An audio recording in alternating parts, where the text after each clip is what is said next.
James Franklin's record versus top 25 opponents, 15-28. Matt Campbell's 16-27. So Penn State's on the way up.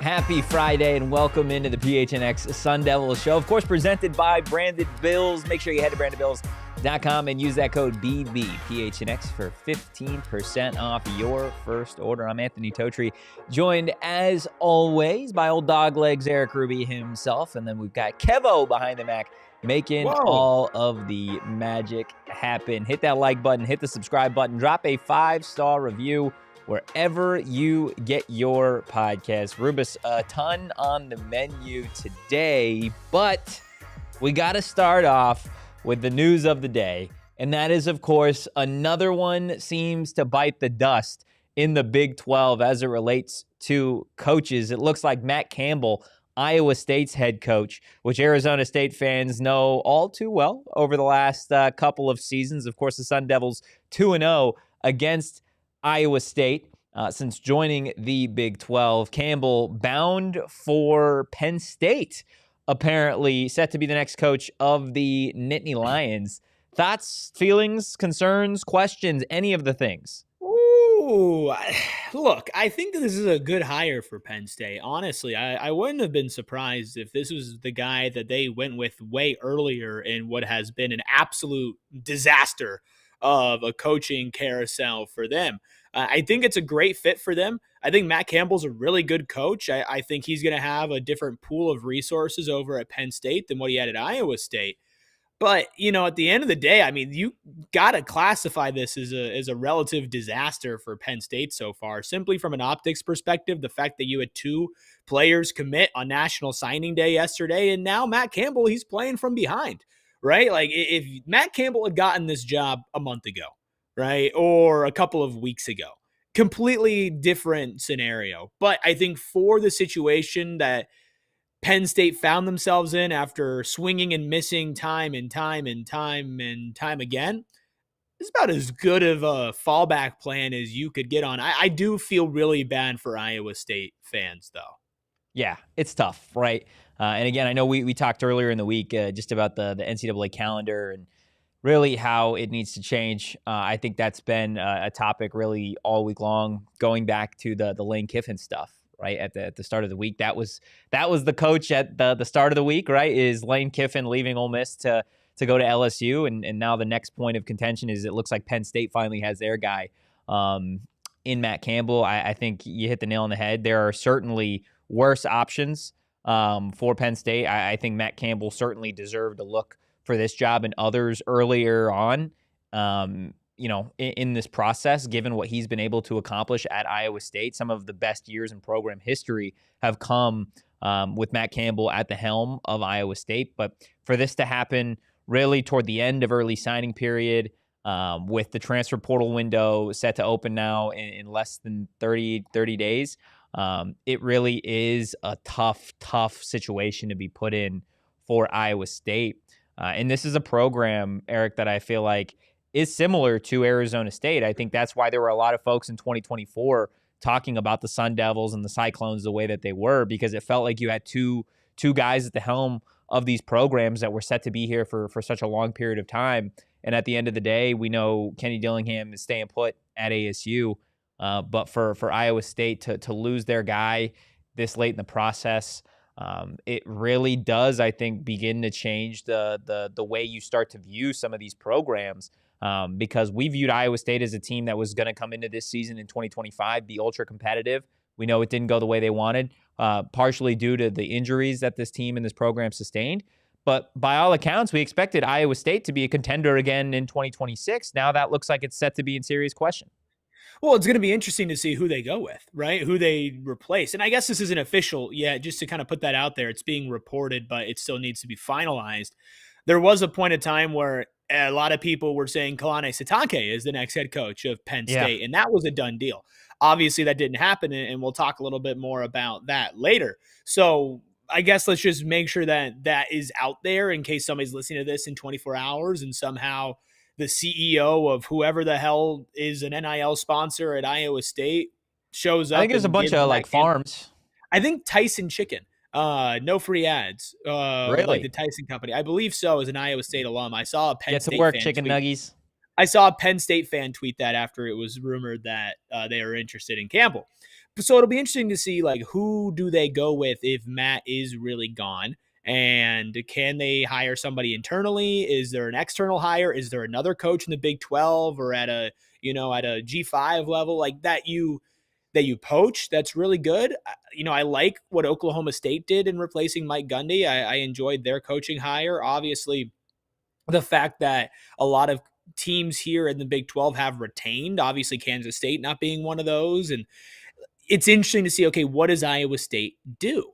And Iowa State, you can look at it as Arizona State, right? But Arizona State historically has had far greater success than Iowa State. Matt Campbell led Iowa State to their first 9-win season in program history. Yeah. History, dude. Like it's kind of insane when you think about that, and the fact that he was in the Big 12 championship last year. And a lot of Iowa State fans were, I guess, trying to come to terms with the fact that this wasn't a great season by saying, well, at least it might have taken Matt Campbell off of the priority list for some of these other schools who might want to poach him, considering the lack of success this season. But I remember leading up to both of these games that ASU played, and one of our biggest points, Totri, was that, look, even if they're injured or if Arizona State seems like a better team, Iowa State is a damn well-coached team. And who knows if that's going to be the case going forward. And it honestly started with Matt Campbell. So it'll be interesting to see, what does a potential player at the top of the Big 12 do? Do they have a reset for a couple of years, or can they pick up business as usual? I think that's going to be a very interesting hire to monitor. Yeah, and I think again, like zooming out of just the potential switch, right, with Matt Campbell to again reportedly set to go to Penn State. Still waiting official word from those schools to make that announcement, specifically Penn State. You look at some of the other moves that have been made, right? Because Matt Campbell leaving or reportedly leaving Iowa State is not the only move that has gone down in the Big 12, right? We know Oklahoma State made the decision to cut Mike Gundy loose pretty early on in the season. This year didn't go the way that they wanted it to or the way that they had expected it to. So Oklahoma State, they've got themselves a new head coach. We know that Kansas State's coach had retired. They just hired the Texas A&M OC to be their guy. And now it looks like Iowa State will have to make a hire too, assuming that this path continues to move forward. Not the only head coaching changes.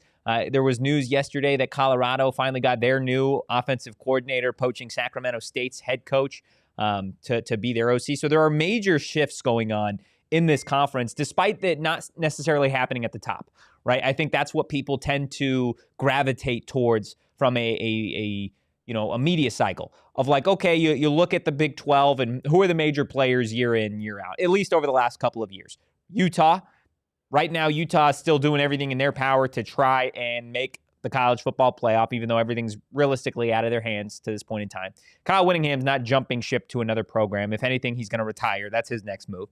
BYU, like you mentioned earlier, there were rumors that he was set to, there was a handshake agreement or a verbal agreement with Kalana Sitake to go to Penn State. They retained him. Joey McGuire got an extension at Texas Tech after what he's been capable of doing. And it looks like Kenny Dillingham and Arizona State, that's a marriage that's going to continue for the foreseeable future. So I would say arguably the four of the 16 that have, been contenders in this conference the last two seasons managed to keep their guys in place while everybody else around them is starting to try and play catch up.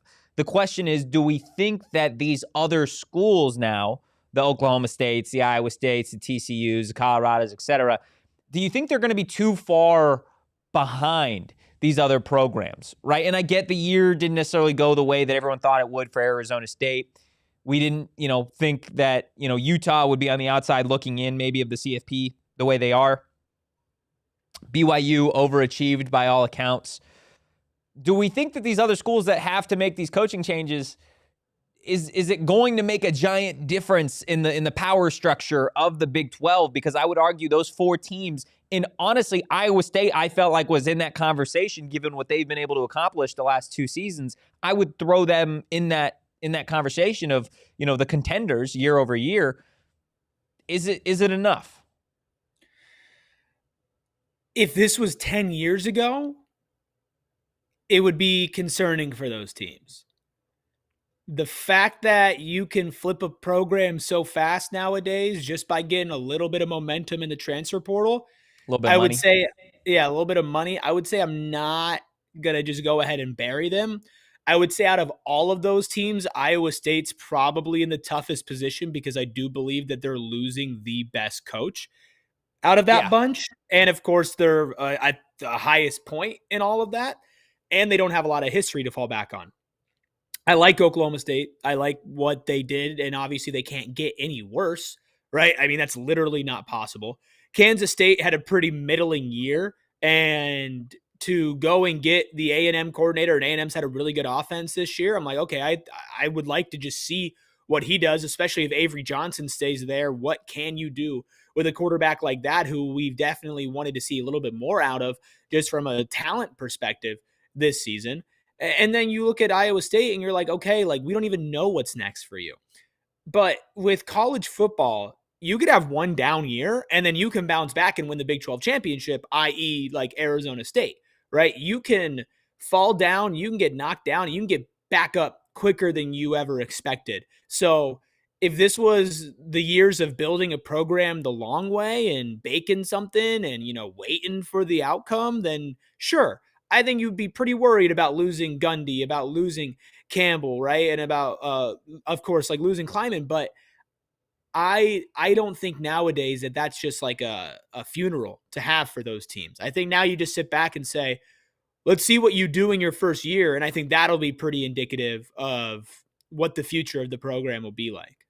I think that's fair. I also think you bring up a good point, right? Where it's like 20 years ago, then yeah. 20 years ago, you have that conversation of like, these programs aren't going to be able to catch Arizona State. They're not going to be able to catch BYU. They're not going to be able to catch Texas Tech. And that's kind of where you see the power structure in the SEC and the Big Ten really get those builds. Because you look at the number of coaches, the sheer number of coaches that these programs have had year over year. It doesn't change often because they win, they succeed, they get better players, and the cycle continues as everybody else plays catch up and just simply can't. In the era of NIL and the transfer portal, it does feel like it is a lot easier to try and build these programs, but you have to have the right person, it feels like, right? I feel like Kalani Sitake at BYU is a really good fit with BYU. I think Joey McGuire is a really good fit with Texas Tech. I think Kenny Dillingham with Arizona State is a phenomenal fit. So it's like you can hire the right coach, but it can be the wrong program and vice versa, right? So there is such an emphasis in not only do you have to find the right people and the right players, whatever, but there is also, I think, a shorter window than maybe there was 20 years ago where you had that conversation of, yeah, will they catch up?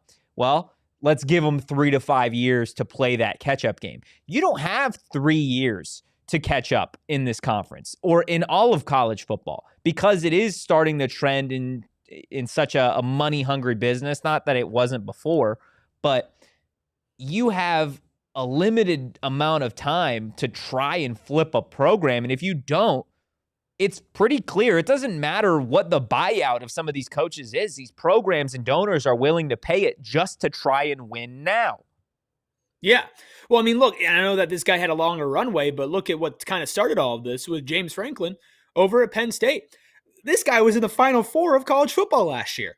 Right? Like, sure, like he doesn't have the best record against top 25 opponents, and I'm sure that's a really big reason as to why they decided to move on from him. And like you mentioned, donors and sponsors, I think it was either reported or insinuated that Adidas fronted the $40 million for his buyout. But look, like, it's a brutal industry, and you hear it from coaches all the time. We talked to Kenny about the state of coaching, obviously, when his name was out there in rumors, and he's like, look, one year you're everybody's favorite coach, the next year you're fired. Right? Like, Yeah. that's how quick that this can go. And look at James Franklin now going over to Virginia Tech and flipping basically all of Penn State's class and completely flipping how that program feels moving into their future, when this guy just got fired because they didn't think he was successful enough at Penn State, despite having a lot of success.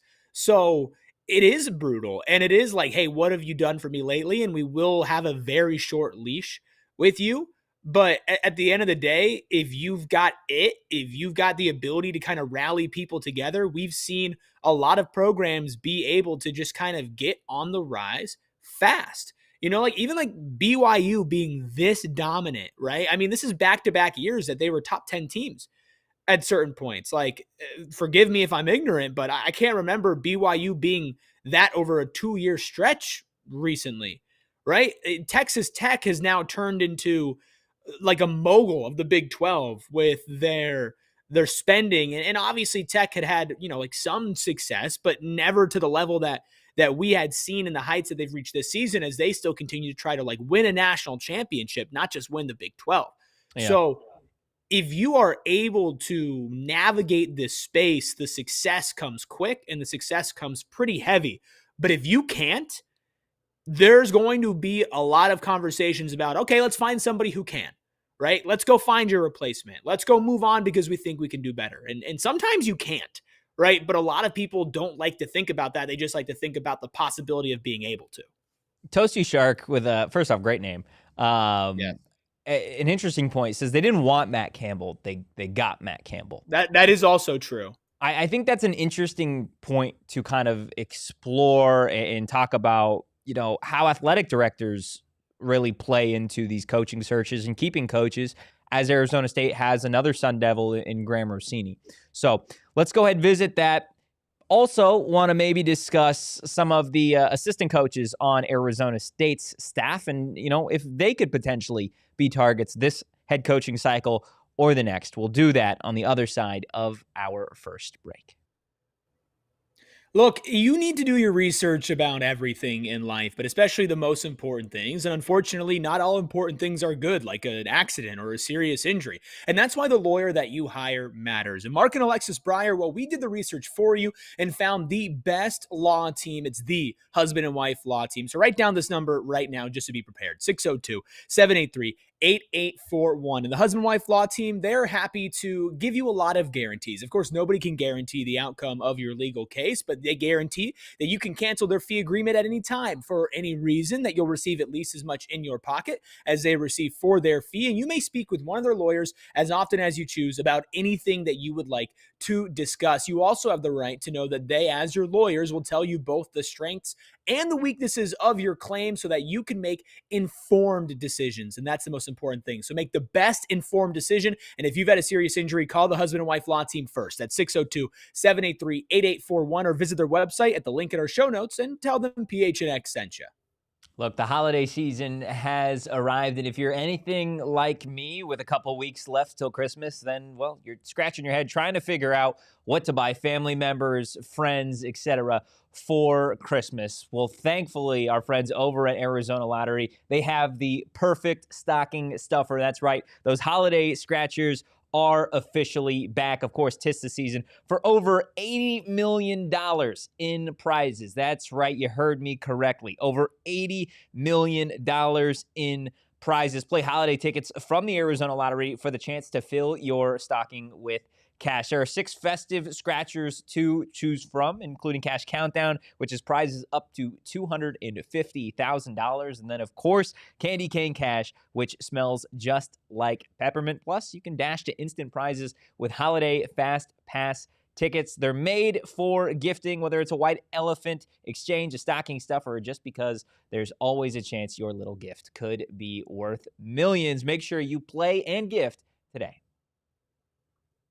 Hit that like button, hit the subscribe button, drop a 5-star review wherever you get your podcasts. McKay in the chat says we can't possibly do better than Kenny. Also, I love this comment. The grass is greener where you water it. 1000%. I think that's part of, what has made this fan base at Arizona State so amped up about Kenny Dillingham, right? Is that he came here when the program was on fire, put the fire out, and is realistically trying to build something that we haven't seen in Tempe in decades, if not ever.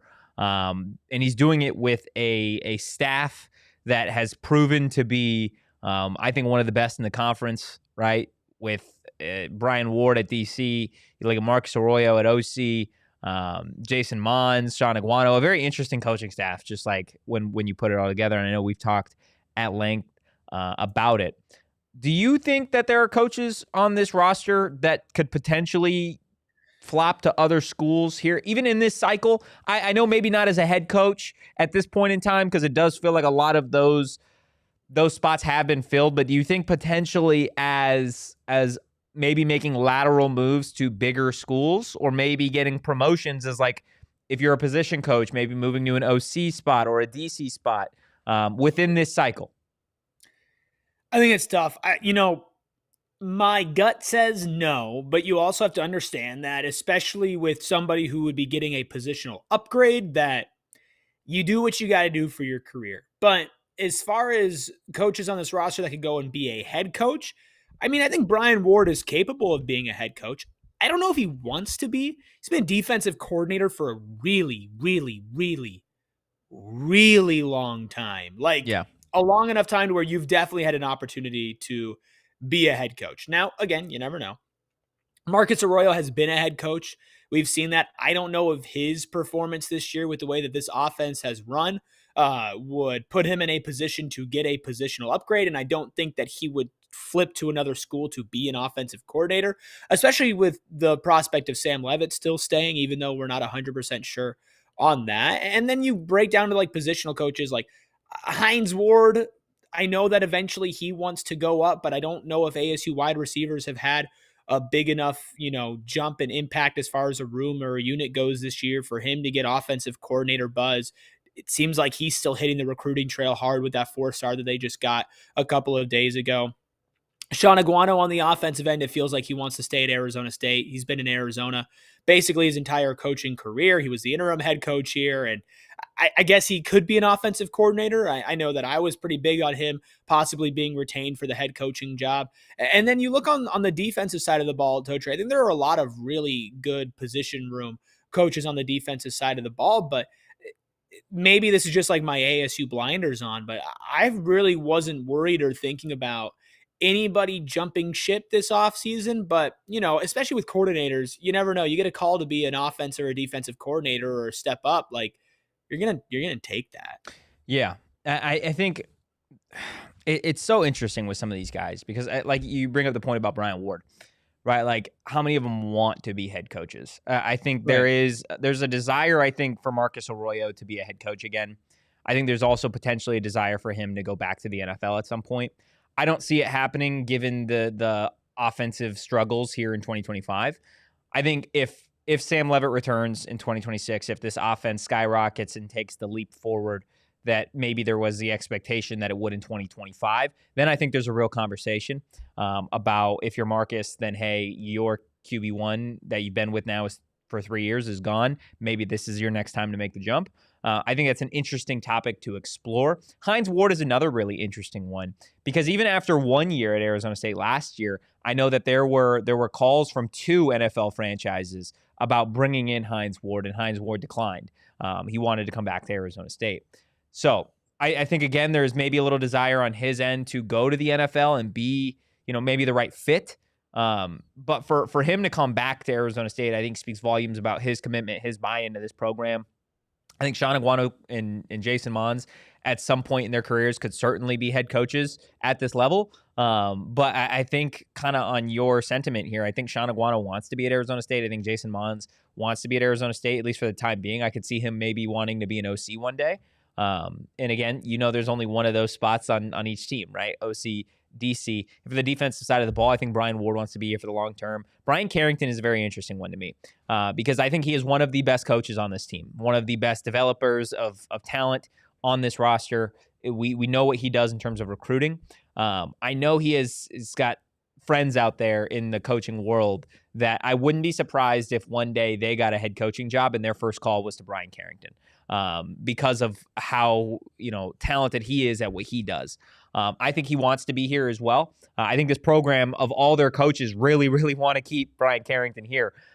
It's just more so, does that next opportunity lend itself to Brian Carrington sooner rather than later? Because you got to remember, he's one of the younger coaches on this staff, right? And that's not a knock on some of the other coaches, but he is still really early on in his career, and there's no shot in my mind that he wants to be somebody that isn't, a top level coach at this level at some point in time.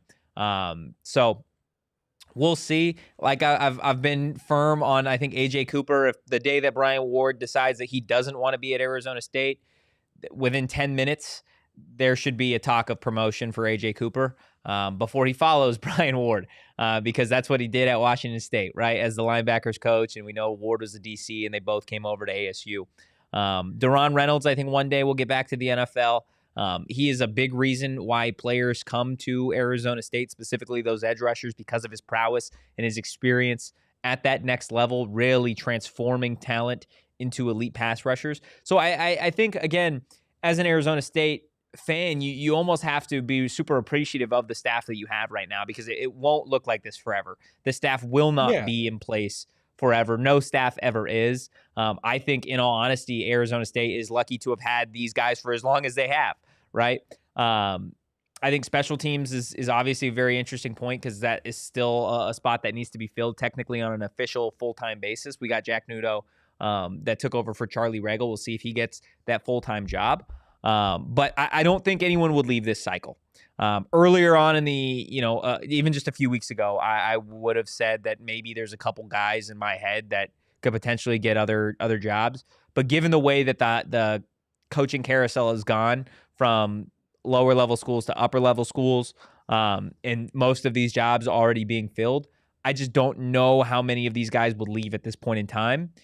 But I think it takes one. I think in 2026 in the offseason, Erik, I think it takes maybe one of those calls of like, Marcus Arroyo, he's peacing out, for the other coaches around to be like, okay, maybe it's time, right? And again, I've got faith, and I think the fan base has a lot of faith that Kenny, given what he's already done in terms of replacing, there was an upgrade. Like, if you ever think about how bad the offense was in 2025 with Marcus Arroyo at times, I double dog dare you to go watch Bo Baldwin's offense in 2023, because that was the epitome of bad offense.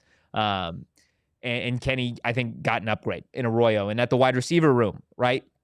You lost Rashad Samples in the middle of spring ball, and who'd you go get? You got Super Bowl MVP and future Hall of Famer Hines Ward, right? So I think Kenny has done a phenomenal job in the instances that he's been given to replace his coordinators and position staff. But that, I think, is what makes a really good coach, right? Is you have to always be able to find the next best thing. And if you can't, then the sport's going to pass you by. Well, and if anybody understands that coaches are going to have to go to different schools to try to upgrade their opportunities, like, it is Kenny Dillingham. Of course, as much as he's committed here to Arizona State, think about his journey. Think about where he's been, the multiple different stops, the multiple different coaches that he's been under, and how that led him to get to where he wanted to be. So it's just, look, if you have good coaches, they're going to go somewhere eventually if they're really young, and the prospect of being a head coach isn't on the table, because it's not. Like, this is Kenny Dillingham's job. He is a baked-in extension every time he wins 6 games, right? Like, this is Kenny Dillingham's job.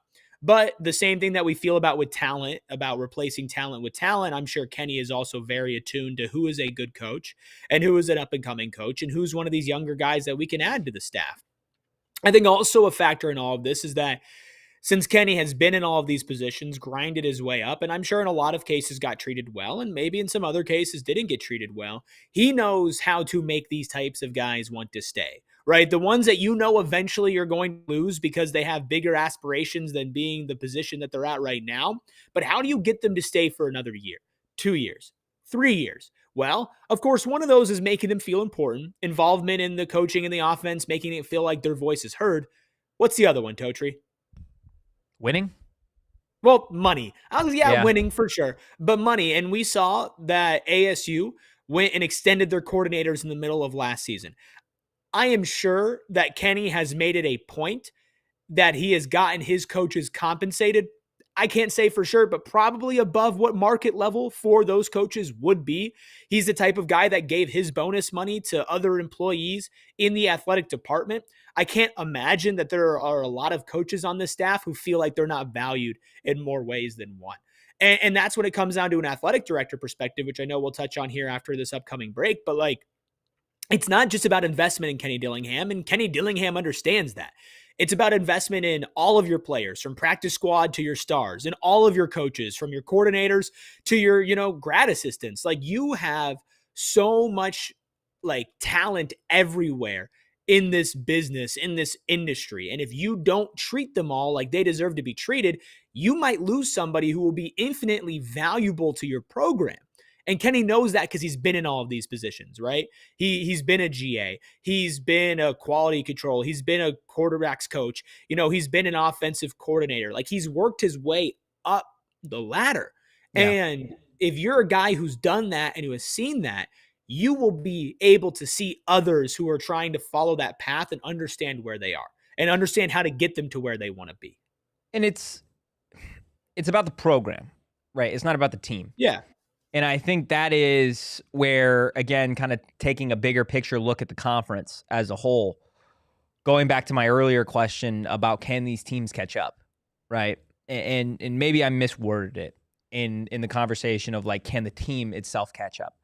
I think that's certainly possible, right? Because again, you use Arizona State as the example, back-to-back 3-9 seasons, and then boom, you churn out a 10-win season, go to the college football playoff, win the conference, right? So you could certainly flip like that in a team. But the program, right? I think we talk a lot about Kenny Dillingham, Arizona State, because it's an Arizona State podcast. You look at BYU and Kalani Sitake. You look at Joey McGuire and Texas Tech. And it feels like these are the three programs, at least right now. I'm refuting to add others for the time being until they do it another season, right? Of like, these are the program giants in the conference. I'd throw Utah in there as well.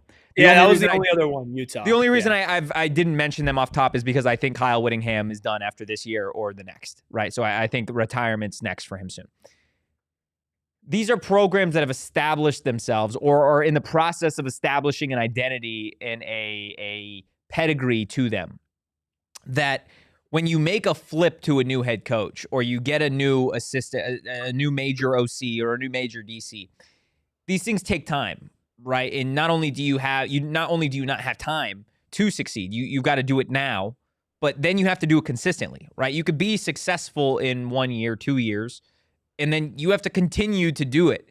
Otherwise, again, like we mentioned with the head coach stuff off the top, well, they're going to find somebody that can do it. So I think part of what Kenny Dillingham, Kalani Sitake, Joey McGuire are doing is they're not just establishing the teams, right? Everyone wants to look at, Arizona State went 8-4. That was a failure, right? Everybody looks at Joey McGuire's Texas Tech. They're number 5 in the country. Massive success. But like, it changes. It's so volatile. Like, next year, if this team goes 8-4 again, right, and they don't make the college football playoff and they don't make the Big 12 championship, well, then how do you evaluate it? Again, in the larger scale of things, that is a grand success given the state of college football and how things change year over year. So that's why, for me, the biggest moves in the Big 12 haven't been who's leaving and who's coming in, right? Nobody cares about what Oklahoma State does for a new head coach. Nobody cares what Kansas State does for a new head coach. Nobody cares who the new OC is for Colorado, at least not yet.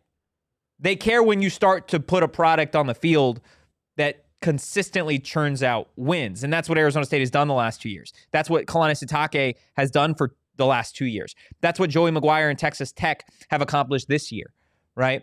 And part of that is the team, the players, the program, the staff, and also the athletic director, which is the next part that I want to hit on the other side of our next break.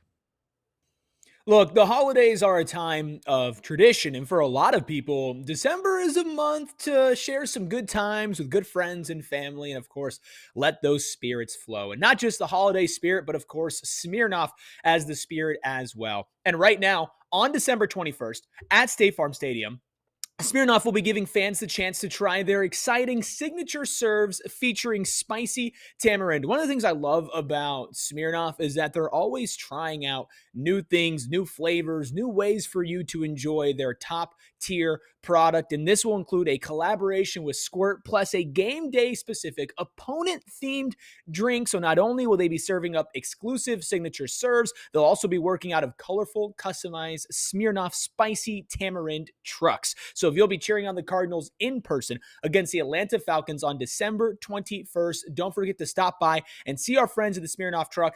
If you're going to a Cardinals game, you probably need Smirnoff in your system either way. So make sure you stop by and check them out on December 21st. Look, the thing I love most about pretty much all of our PHNX partners here is that they try and help you save money. And one of our newest partners here at PHNX Sports, Aura Frames, is trying to help you do that. And they're trying to help make sure that the perfect someone in your life has the perfect gift to unwrap on Christmas. So when we're talking about Aura Frames, of course, you guys spend all year long capturing amazing photos, videos, experiences, and now Aura Frames, they've got the perfect frame for you guys to set it up in your house, play those memories all year long. So if you're struggling to find a gift for someone, well, just head over to Aura Frames and get one. Of course, unlimited free photos and videos. All you got to do is just download the Aura app and then connect to Wi-Fi. But this is a great deal that they've got going on. For a limited time, save on the perfect gift by visiting auraframes.com to get $35 off Aura's best-selling Carver matte frames, named #1 by Wirecutter, by using promo code PHNX at checkout. That's AURA frames.com. Promo code PHNX. This deal is exclusive to listeners and frames sell out fast, so order yours now to get in time for the holidays. Support the show by mentioning us at checkout. Terms and conditions apply. Hit that like button, hit the subscribe button, tip your waitresses, and tell Ruby he looks good. Ladies and gentlemen, boys and girls, I want to talk about Graham Rossini for a second here because I don't know if you've seen this, Rubus. Have you heard the latest leaked audio from the Penn State athletic director? No, I have not. Oh, boy. Well, I highly encourage you after this program to go look at it. Can you impersonate it for me? Can you give me a little reenactment? There are a lot of things said that I can't repeat. It's about a half hour long, I believe. He says Michigan. It's a podcast. He says Michigan's crap, pretty much. He said Michigan stinks, word for word is what he said. He said Ohio State, the talent gap isn't necessarily like as big between Ohio State and Penn State. Says Oregon and Georgia fine their players $10,000 if they're late for class. Like all sorts of stuff he just throws out there, obviously not knowing that he's being recorded. So it is wildly, wildly interesting. But he was getting absolutely torched on the internet for that. Obviously, he didn't know that this stuff was going to come out, right? It's a private conversation that gets leaked, so it obviously looks really bad. But the way that I think he's fumbled this coaching hire in firing, right? I think at least I'm in the camp that he should have never fired James Franklin in the first place, regardless of push from donors, whatever. Because look at the situation that you've thus put yourself in. To the earlier comment of like, you didn't want Matt Campbell, you got Matt Campbell, right? So for Arizona State to have Graham Rossini in the position that he is in, and some of these other schools have the athletic directors and the donors and the people backing them, how much of an impact do you think that has in terms of, again, continuing that conversation of not just focusing on 2025 Arizona State Sun Devils, 2026 Arizona State Sun Devils as teams, as individuals, but building programs, specifically Arizona State football? What do you think the impact is with Graham Rossini? Let me answer your question with a question. How confident would you feel about the future of Arizona State football if Ray Anderson was still the athletic director? I don't want to think about it. It gives me nightmares. That's my answer. That's my answer. My answer is you need to have an athletic director who's fully committed to this new era of college athletics. And that's the thing. It's not just football, right? I know that we focus on football a lot of this show, and football is Wait, we do? very, very, yeah. Football is, of course, like an ecosystem builder for college athletics with the amount of money that's poured into it and the amount of money that it makes, right? So that's just the way that it is. But look at, the volleyball team. Look at, the women's basketball team. Look at the triathlon team, right? Like, look at the investment the baseball team is getting as they try to get back to where they've been at points in their history. Like, this is a school that's always had the resources to invest in athletics. And I think the biggest issue with a lot of ASU fans is that it felt like they weren't doing so. Yeah. And of course, football comes to the forefront of, okay, what are you doing? Well, guess what? You're fielding enough money to pay a top 10 draft pick, to pay a quarterback that you believed was the best in the country and who he still believes is the best in the country, right? To return an entirety of basically your starting defense -1, right? Like, that costs a lot of money. That costs a lot of money and a lot Yeah. of investment. And while I think that, maybe some of what we saw from Kenny Dillingham over the last couple of weeks of the season about not fully denying rumors and stuff, in my mind, was a little bit more of a leverage play to ensure that they continue A to thousand invest what they percent. need to invest. I don't think that is oh, well, I don't think Graham Rossini is going to invest that. I think that's who's the step above Graham Rossini, and are we getting the funding and the money for him to be able to operate in the way that he needs to? You think back to the hiring process for Graham and how long it took to get a guy like Graham, and, an unusually long process in finding your next AD. But if they screwed it up, think about how this team might look different. I know that this season isn't exactly what everybody expected it to be, but imagine if they didn't have their guys returning. Imagine if they didn't have an AD that sees the value in Kenny Dillingham and wants to sign him to a contract that automatically extends him every year, or extends the coordinators because they see how important that is. You not only need an athletic director that understands sports, you need an athletic director that understands the state of college sports. And that is something that I truly believe Arizona State has in Graham Rossini. Yeah, the state of college athletics, and not just what it is now, but Erik, what it's going to be in 2 years, what it's going to be in 4 years, what it's going to be in 10 years. Not just that, but also similar to the way that the fan base bows down to Dilly strictly because he's a Sun Devil, the same goes for Graham Rossini. Graham Rossini is an Arizona State Sun Devil through and through. He's somebody that we talk about Kenny Dillingham being here forever. I see Graham Rossini being here forever too. And that's something that never gets brought up in the conversation about Graham Rossini. It's always Kenny Dillingham, Kenny Dillingham, Kenny Dillingham. And I think that's fair, right? I get it. Not a lot of people talk about the ADs unless they do something bad or like majorly good. Graham Rossini didn't hire Kenny Dillingham. Ray Anderson hired Kenny Dillingham, right? And again, I think that sometimes gets lost because the first bit of success was when Graham was hired and Kenny went in a year too. So I understand that. But like, the decisions that Graham has made have been wildly impactful in hiring some of the coaches that he's had. You look at Molly Miller, when there were schools in the SEC absolutely drooling to get her to go revive their women's basketball programs. ASU women's basketball on the cusp of program history this weekend, which we'll talk about in a little bit. JJ Van Niel in ASU volleyball, what they have been able to accomplish. Again, we'll talk about that here in just a little bit. But like, Graham Rossini has been at the forefront of trying to rebuild Arizona State athletics, not just Arizona State football, because I think there's an understanding that these things all go hand in hand, right? Look at the other programs that we had talked about earlier on in the show, right? Specifically, Texas Tech, BYU. Texas Tech, we know what they are in football right now. Texas Tech men's basketball was one of the best teams in the country last year in my mind. Easily one of the best teams in this conference, in a conference that's an absolute gauntlet. JT Toppin, one of the best men's college basketball players in the country. Not only were they able to get him back, Texas Tech basketball, again, in the top 25 as a program. You look at BYU. BYU investing in athletics, getting one of the top NBA draft prospects in the coming years, right? Or I guess even in 2026, investing in athletics. Now, Arizona State, in terms of men's basketball, isn't necessarily in that same realm, but who says that it needs to be in men's basketball? Football is always going to be king. As long as you bring in resources to compete in football, everything else will eventually work itself out if you have the right people in place. And that is so evident in what Graham Rossini is trying to build at Arizona State. Is we want football. We understand football is always going to be the main money driver. It's always going to be how people view your athletic department as a whole, right? Is if football's good, oh, yeah, we we think ASU athletics is good. If football's bad, nobody cares what anything else is, right? But football's good. Hockey's good. Volleyball's good. Like you said, baseball's trying to trend in the right direction. A big year for softball upcoming. Women's basketball doing something it hasn't done in a long time. Like, these athletic directors are such crucial pieces. And I know sometimes it's like, it's online trolling, right? The way people are talking about the AD at Penn State.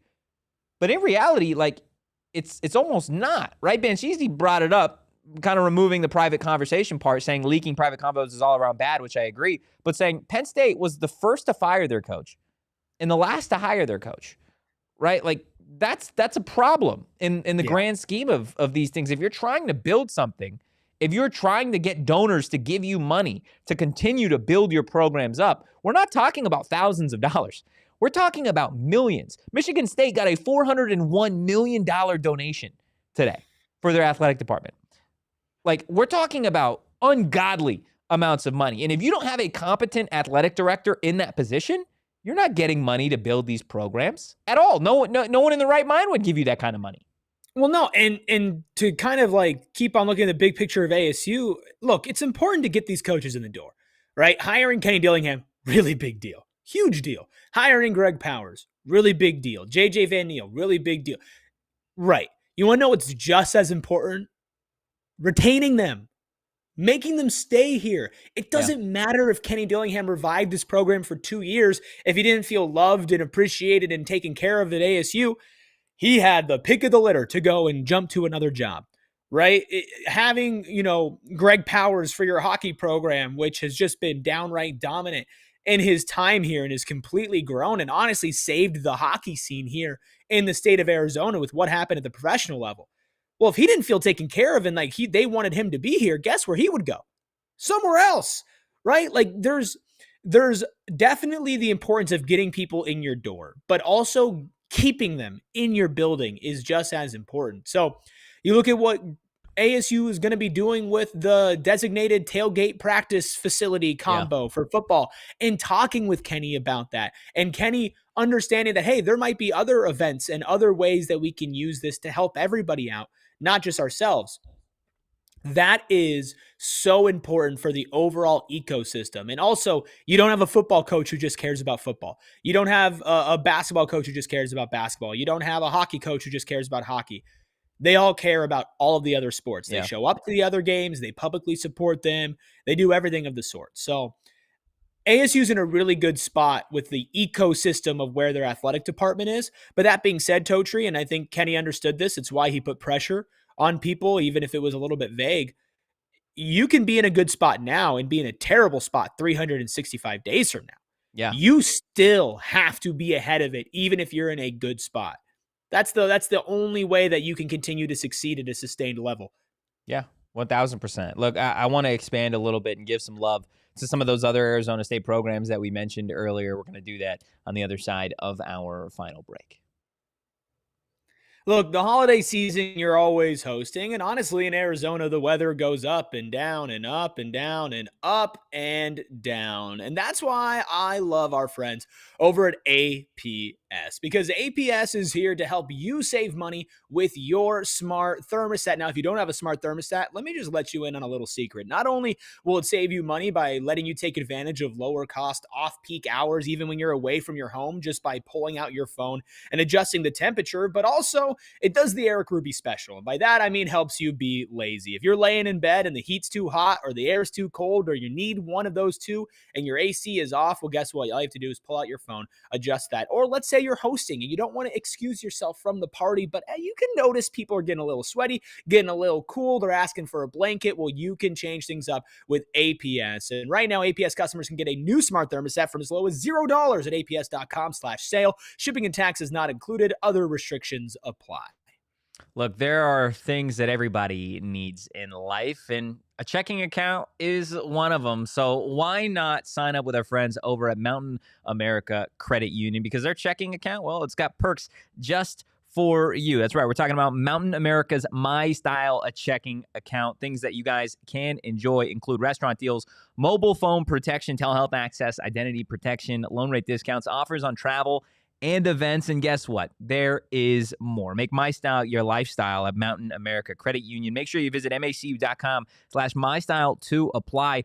Plus, Mountain America Credit Union going the extra mile to support student athletes, providing $20,000 in scholarships to local student athletes each year, plus sponsor a shoe donation program to award brand new shoes to community members in need. Mountain America, dedicated to guiding members and communities forward. Again, learn more at macu.com/ASU, insured by NCUA. Terms, conditions, and exclusions apply. Loans on approved credit.